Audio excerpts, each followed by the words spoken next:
নমস্কার বন্ধুরা, আমি আবার আজকে একটা নতুন রেসিপি নিয়ে এসেছি। আজকে আমি কোনো রান্না করব না, রান্না না করে আপনাদেরকে একটা মিষ্টি তৈরি করে দেখাবো। পাউরুটি মালাই মিষ্টি, এটা আমি আপনাদেরকে করে দেখাবো। দেখুন, প্রথমে আমি কাজু কিশমিশ আর এই যে বাদাম, এই বাদামটা আর এই সব মিলিয়ে আমি একটু মিক্সিতে এগুলো ভালো করে বেটে নেব। বেটে এই দেখাচ্ছি।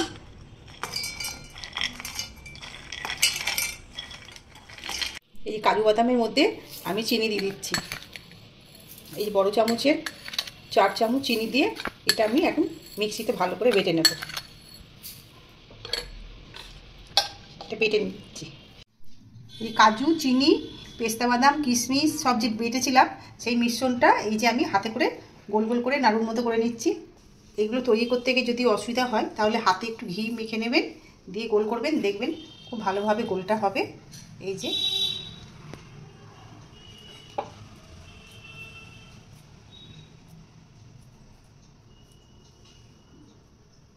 আমুল দুধ নিয়ে নিয়েছি 3 চামচ, আর এখানে আমি 2 চামচ মতো চিনি দিয়ে দেবো।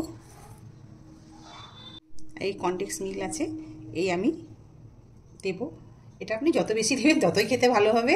আমি এখানে চুরচুর করে 2 চামচ করে দিলাম। ভালো করে এই মিশ্রণটা আমি গুলে নেব। এই মিশ্রণটা আমি দুধের মধ্যে মিশিয়ে নেব। এই কনডেন্স মিল্ক, চিনি, আমুল দুধ যেটা আমি গুললাম সেটা আমি এখন এই দুধের মধ্যে মিশিয়ে। এই যে আমি পাউরুটিগুলোর ধারগুলো কেটে নেব। পুরো এই ধারগুলো এইভাবে কেটে নিতে হবে। ধারগুলো সমেত করতে পারেন, অত ভালো লাগে না খেতে, দেখতেও ভালো লাগে, ওই জন্য ধারগুলো কেটে নিচ্ছি। কনডেন্স মিল্ক, আমুল দুধ যেগুলো আমি গুললাম তার মধ্যে তো চিনি দিয়েছি। আপনারা যদি চিনি কম খান, মিষ্টি কম খান, তাহলে ওটার মধ্যে আর মিষ্টি দেবেন না। আমি মিষ্টিটা দিয়েছি, বেশি মিষ্টি আমরা খাই, তাই জন্য। এইভাবে সব পাউরুটিগুলোকে কেটে নিতে হবে।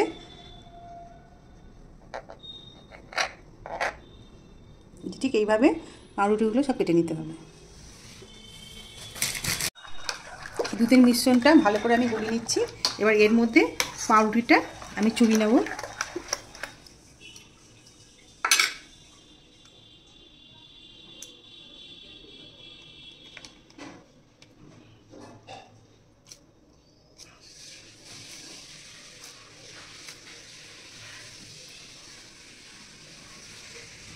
এইটা মধ্যেখানে দিয়ে দেবো, দিয়ে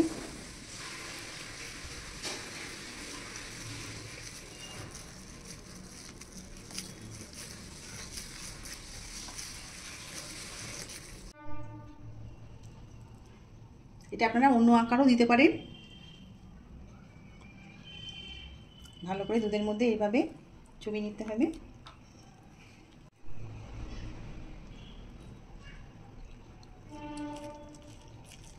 এই হাতে এরকমভাবে গোল করে নেবেন, এরকমভাবে চেপে চেপে গোল করে নেবেন।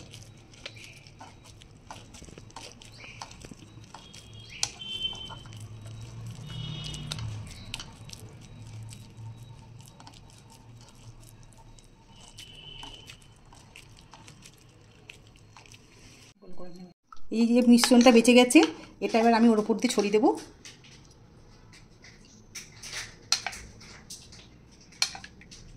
দেখতে কি সুন্দর লাগছে দেখুন, মনেই হচ্ছে না যে এটা পাউরুটির তৈরি মিষ্টি।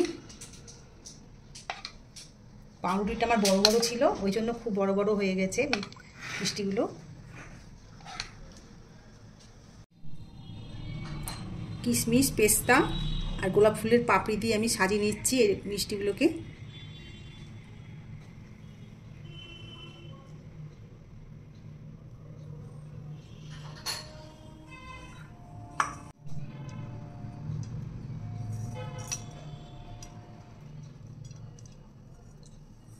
পেস্তা কুচি, এটাও আমি সাজিয়ে নিচ্ছি।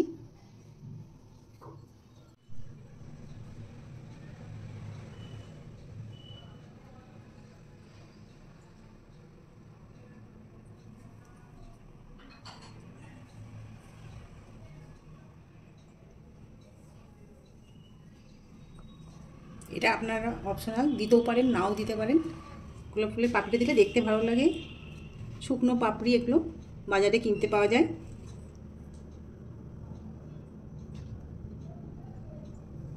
দেখুন কি সুন্দর হয়েছে দেখতে, এটা খেতেও খুব সুন্দর হয়। এইভাবে আপনারা বাড়িতে বানাবেন।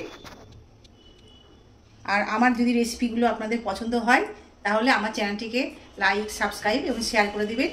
আর ফেসবুকে আপনারা আমার চ্যানেলটিকে ফলো করবেন। সাবস্ক্রাইবটা অবশ্যই করে দিয়ে, একটা করে সাবস্ক্রাইব আপনাদের কাছে আশা করছি। এই যে আমি একটা তুলে আপনাদেরকে দেখাচ্ছি।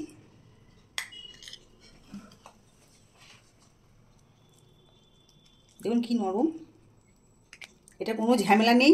আপনারা বাড়িতে আত্মীয় স্বজন লোকজন আসলে অনায়াসে করতে পারবেন।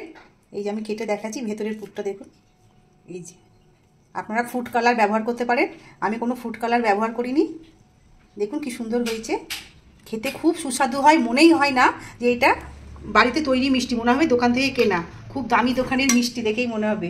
খেতেও খুব সুন্দর, দেখতে যেমন সুন্দর খেতেও খুব সুন্দর হয়। এই যে আমি একটু খেয়ে দেখাচ্ছি আপনাদেরকে।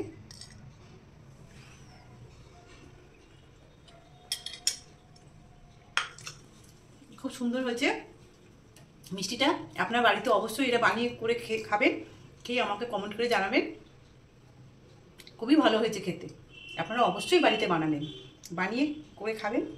আর বাড়িতে লোকজন আসলে, মানে আত্মীয় স্বজন আসলে এটা বানিয়ে দেবেন, বুঝতেই পারবে না যেটা বানিয়ে আপনারা দিচ্ছেন, মনে হবে দোকান থেকে কিনে এনে দিয়েছেন, কেউ বুঝতে পারবে না। আজকের মতো টাটা।